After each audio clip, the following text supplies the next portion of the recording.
कधी तुम्हाला असं वाटलं आहे का की सकाळ झाली तरी मनात रात्रच असते? कधी असा अनुभव आलाय का की डोळे उघडले तरी आयुष्य बंद वाटतं?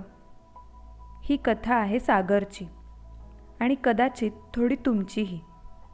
जर तुमच्याही मनात कधी अंधार दाटला असेल तर ही कथा शेवटपर्यंत नक्की ऐका, कारण कदाचित या कथेत तुमच्यासाठी एखादं उत्तर लपलेलं असेल. सागर रोज सकाळी 6 वाजता उठायचा. पण तो उठायचा की फक्त डोळे उघडायचा? अलार्म वाजायचा, पण त्याच्या मनात काहीच का वाजत नव्हतं? सूर्य उगवायचा, पण त्याच्या आयुष्यात उजेड का नव्हता? खिडकीतून येणारा वारा ताजा असायचा, पण त्याच्या श्वासात जडपणा का असायचा? तो तरुण होता, नोकरी होती, कुटुंब होतं, मग त्याला रिकामेपण का वाटत होतं? रात्री झोप येत नव्हती आणि सकाळी उठावंसं का वाटत नव्हतं? त्याच्या चेहऱ्यावर हसू होतं, पण आतून तो का तुटत होता? हे सगळं का होत होतं? ह्याचं उत्तर त्याच्याकडे नव्हतं. एका सकाळी तो नेहमीसारखाच उठला, पण त्या दिवशी काहीतरी वेगळं जाणवलं. छातीत जडपणा जास्त होता आणि श्वास घ्यायलाही त्रास होत होता. त्याने स्वतःला विचारलं, मी इतका थकलो कधी? मी शेवटचं मनापासून हसलो कधी? मी शेवटचं स्वतःसाठी जगलो कधी? त्याला आठवत नव्हतं. तो बेडवर बसून राहिला. घड्याळ पुढे जात होतं, पण त्याचं आयुष्य थांबलं होतं का? अचानक त्याच्या फोनवर मेसेज आला, सकाळी चालायला येणार का? हा मेसेज त्याच्या जुन्या मित्राचा होता. तो क्षणभर हसला, पण लगेच विचार आला, मी जाईन तरी काय होणार आहे? हवा बदलली की आयुष्य बदलतं का? चालायला गेलो तर डिप्रेशन संपतं का? त्याने फोन बाजूला ठेवला, पण काही मिनिटांनी तो खिडकीजवळ गेला. बाहेर पक्ष्यांचा आवाज येत होता. आकाश फिकट निळं होतं. त्याच्या मनात प्रश्न उठला, हा सूर्य रोज उगवतो, तो थकत नाही का? ही हवा रोज वाहते, ती थांबत नाही का? निसर्ग हार मानत नाही, मग मी का मानतोय? हा प्रश्न त्याच्या मनात घुमत राहिला आणि अचानक त्याने शूज घातले. तो चालायला बाहेर पडला. रस्ते शांत होते, हवा थंड होती.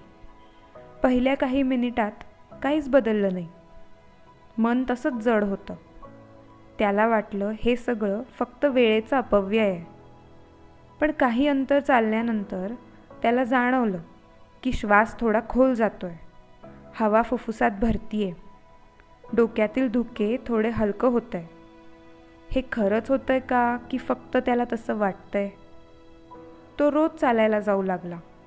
पहिल्या दिवशी काही फरक नव्हता, दुसऱ्या दिवशीही नाही, पण तिसऱ्या दिवशी त्याने एक गोष्ट पाहिली. तो सूर्योदय बघत उभा होता आणि त्याच्या डोळ्यात पाणी आलं. तो का रडत होता? दुःखामुळे की हलकं वाटल्यामुळे? त्याला कळत नव्हतं, पण आत काहीतरी मोकळं होत होतं. एके दिवशी चालताना त्याला चक्कर आली आणि तो रस्त्याच्या कडेला बसला. त्याला वाटलं, हे सगळं चुकीचं होतं का? मी स्वतःला फसवत होतो का? पण त्या क्षणी एक वृद्ध माणूस त्याच्याजवळ आला आणि म्हणाला, बाळा ठीक आहेस ना? त्या साध्या प्रश्नाने सागरच्या मनात काहीतरी तुटलं.